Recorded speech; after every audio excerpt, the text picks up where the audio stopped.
Today's video is a little different because I ended up having to shoot it with my camera at different angles, and this particular view right here is from the low shoe angle, kind of looking at my feet and looking down the line. So the whole thing today was a little bit out of character, but it's a little bit fun to do that every now and then. Now here I go.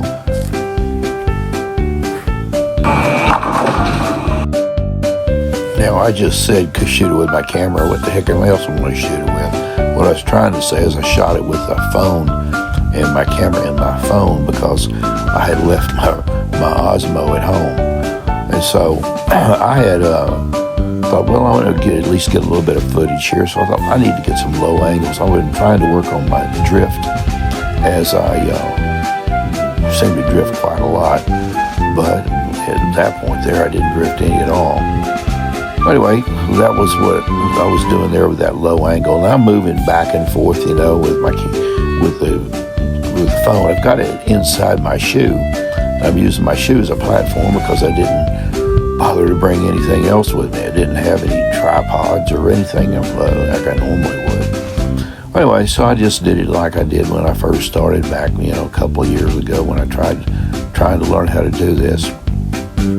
But this was actually pretty interesting because today's video was about just taking a slower approach. I'm trying to be able to hook the ball across the lane, slow the speed down. Basically, it's around 12, 13 miles an hour, and just get a good ball placement and let the ball do the work and you know go with it. At least on the strike shot.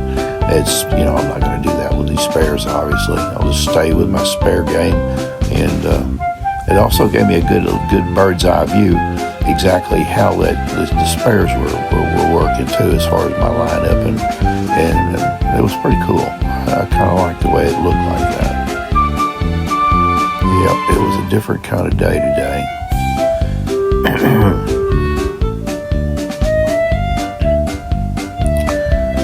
I had the new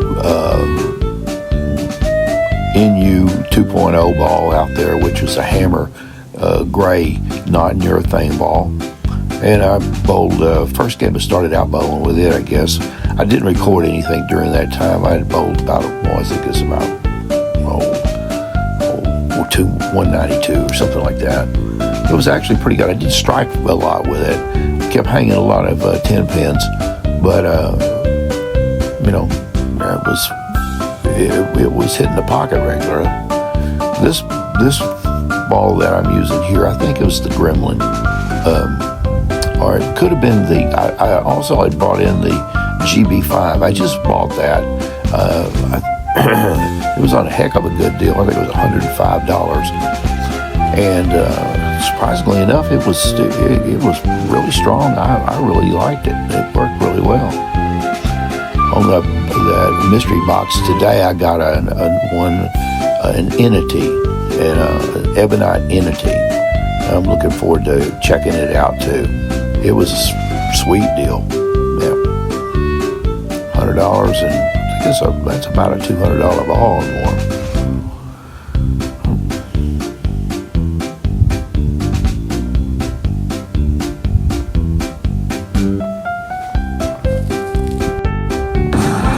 As you can see, I'm standing there. I've got the back of my recliner that I'm leaning on. Check this out. See that ball? That ball moved, man. It moved. Shoot. It moved about 18 boards, you know.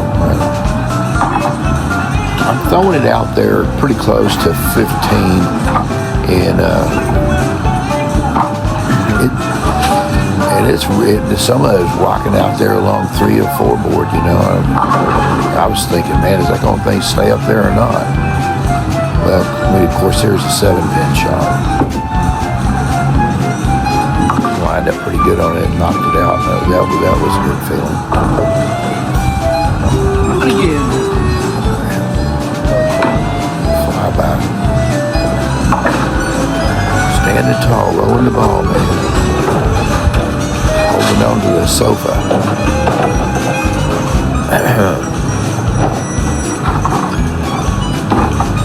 Yeah, but I had got some instruction when I went to St. Louis about slowing the ball down and taking a different kind of approach to it. Sometimes it just doesn't work when you're throwing the ball, high and hard. You're not carrying it out or whatever.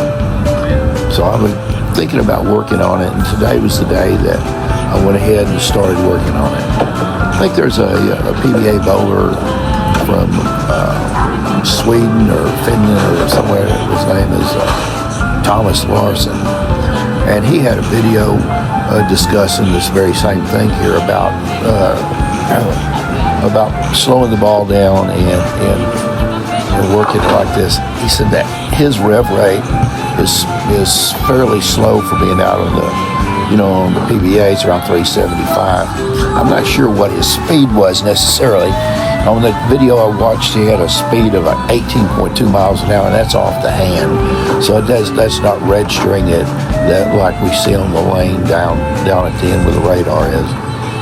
So when I went to the International Training and Research Center in Dallas, the IITRC, my rev rate was around 375 to 400, and my speed was around 16 miles or 17 miles an hour. So, of course, this guy's he's 30 years old, 35 years old, and I can only imagine what I'd have been able to do with a 30-year-old body. Well, anyway, I've got a 72-year-old body, and I'm going to work with what I got right now. Can't worry about what I could have done or should have, could have, would have. I was too busy pouring concrete and, digging ponds and putting in drainage and all that other stuff back there. This is really a unique look here. I look like a giant. Looks like there's some giants bowling in the background back there, This is a good way to look at your approach too. I really still need to work on straightening my elbow out.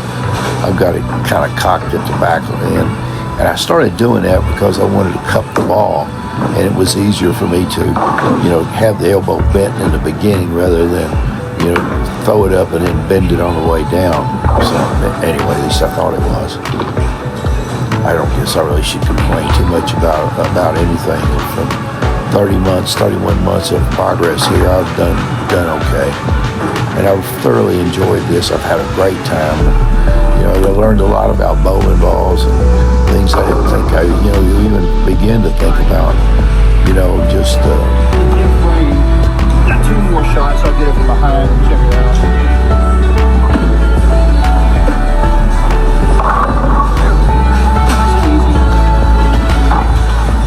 Just the geometry, and the angles and how to maintain those angles and how to work with with lane conditions and how much the oil matters and lane conditions matter.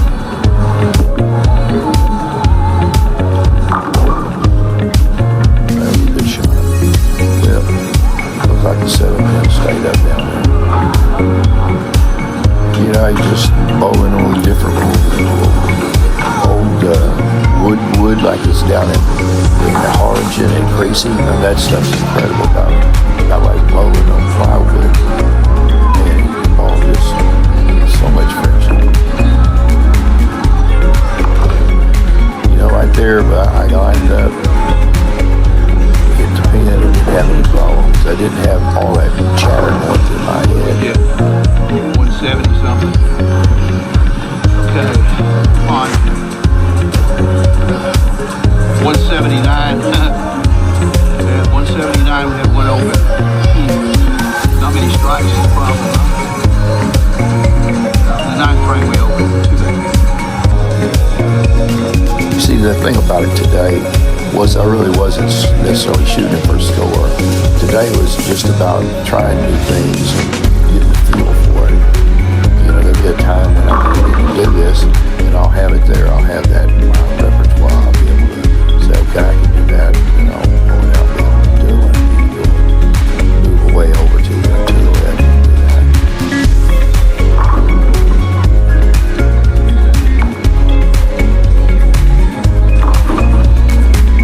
I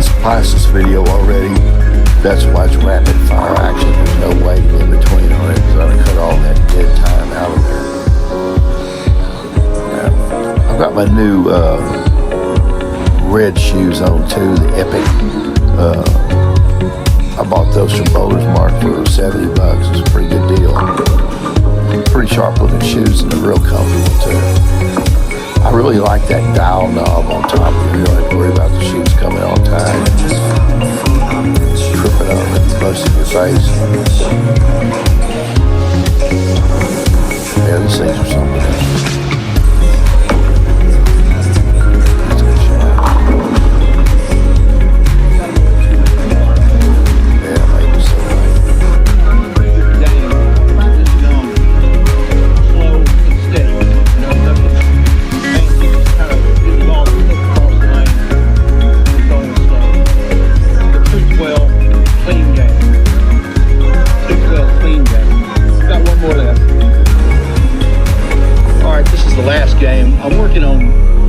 Slow the ball down and hook in the lane, and just when the high and hard's not working, so working for slow and easy.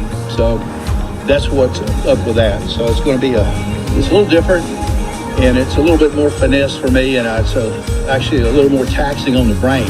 I got to think about it a lot. That's true. You do have to think about it, especially when it moves so much. And these two lanes are different. There were a couple of boards, 2 or 3 boards off either side, and then being able to keep the ball at the right kind of speed. And I'm showing you the amp right there, the Rockstar amp, and that's the thing is being able to keep the speed about the same, and then on only that is be able to lay the ball down in about the same spot. I mean, there's some forgiveness out there, obviously, because it is a house shot. It's going to have some forgiveness, and it's built basically for people to strike on. They say that if the people don't strike a lot in a particular place, they're not going to come back. The thing about it is you want to bowl good everywhere you go. That's what my key was. I always want to be able to bowl 200 regardless of the situation. Whether I have good equipment with me or I have equipment that's adequate, but maybe it's not the best. Maybe it's not going to read the lane the best. But I still want to be able to bowl 200 each time. Today, I think my average is my thigh, and also come around the ball instead of underneath it and to the side. So just total screw up. And actually lined up on the wrong arrow, so there's a 3-fold mess up. Yep. That was messed up. This is equally going to be messed up on this one too. It was so messed up I didn't bother to say anything about it. When you start off messing up a couple of spares, and you're able to, more than able to take care of them. My spare percentages have grown up dramatically since I started practicing the 10 pins. Anyway, I think my spare percentage today of a rate was around 80%, and I really want to get it into the 90s, and I want it to be that way every time. If we get it into the 90s, that means that you're right there, and get the strike percentages up in the 60-70% range, and whoa, look out, here I come. Yeah, you see there, I wasn't thinking about that one too happily.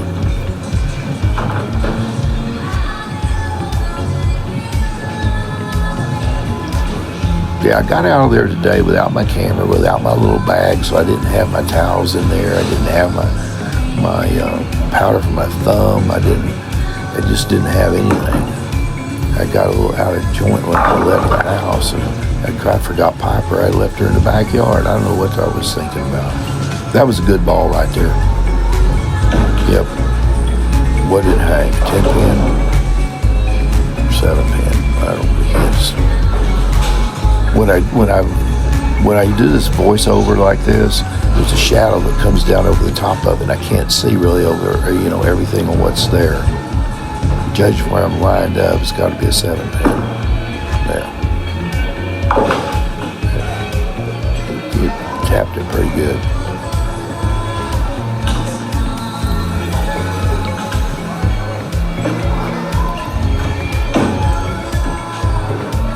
It was a red battle day at Storm.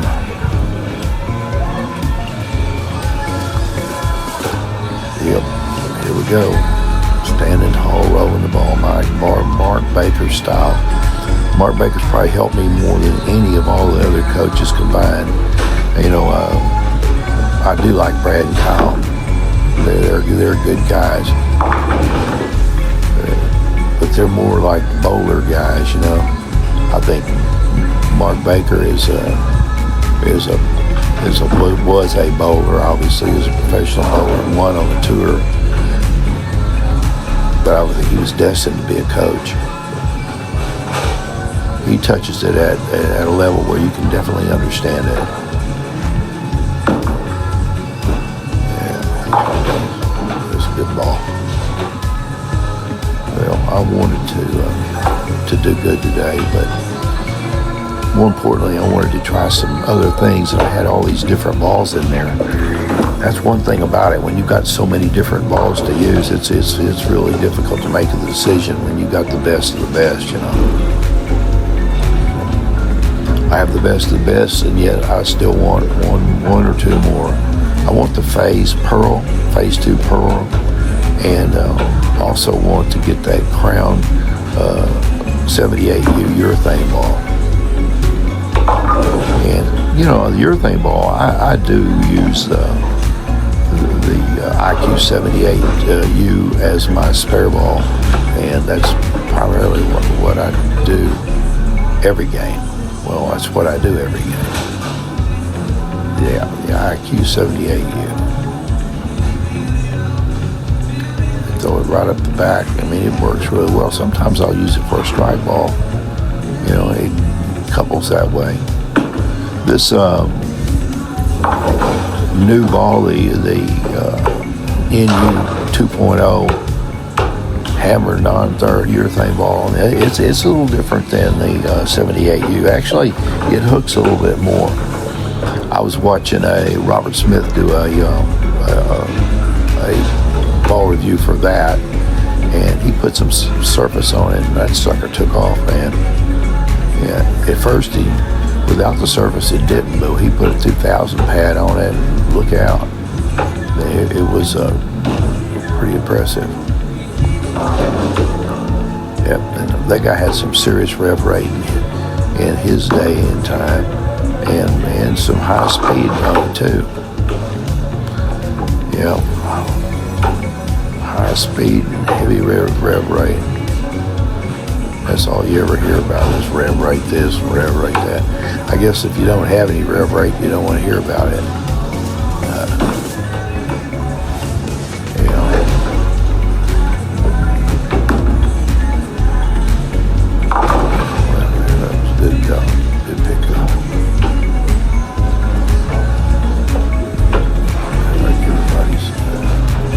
Quietening down around me there. Earlier, there had been some activity, you know, to the left. There was a husband and wife, a little baby there, and a couple of guys over here to the right. But as the day progressed along, everybody kind of winged their way out. There was a tournament going to come in there at 4 o'clock. I wish I could have stayed around there for that, but I needed to get home. It was a no-tap tournament. It was for a benefit for a child that had to have some kind of a heart monitor, and so they were trying to raise money for the heart monitor for the child. Thought that was very good. I went ahead and made a little donation to that fund. You know, you never know if people get to a situation where they can't, you know, take care of themselves. Or, I mean, I know that depending on where the hospital is, hospital would, if it, you know, would definitely take care of them. You know, they're not going to let somebody die because they can't afford treatment. Well, I guess that's not necessarily true. Some of these elective treatments, as long as it's not an elective treatment, I guess they'll just let you continue to move through life, you know, see one day to the next. And stand tall, roll the ball, Mike, and see what you got. It would definitely take some practice.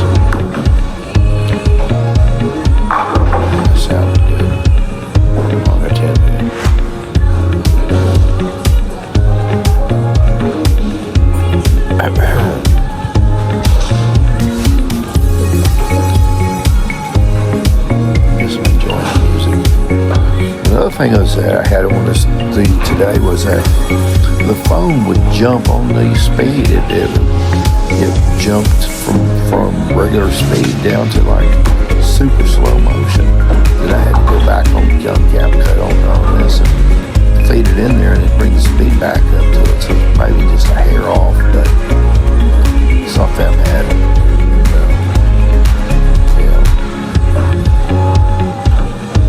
The guy that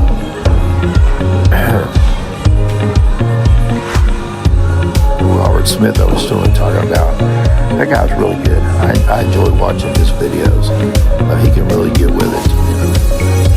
Every now and then, Chris Barnes will mention Robert Smith. Yeah, that's a good call right there, Mike. Yeah, good stuff. Stand tall, roll the ball, don't really overdo it. Just kind of stay within yourself. Okay.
You enjoying the Burley Ballroom, huh? It's nice and cool in here, huh? The floor is cool. I like that.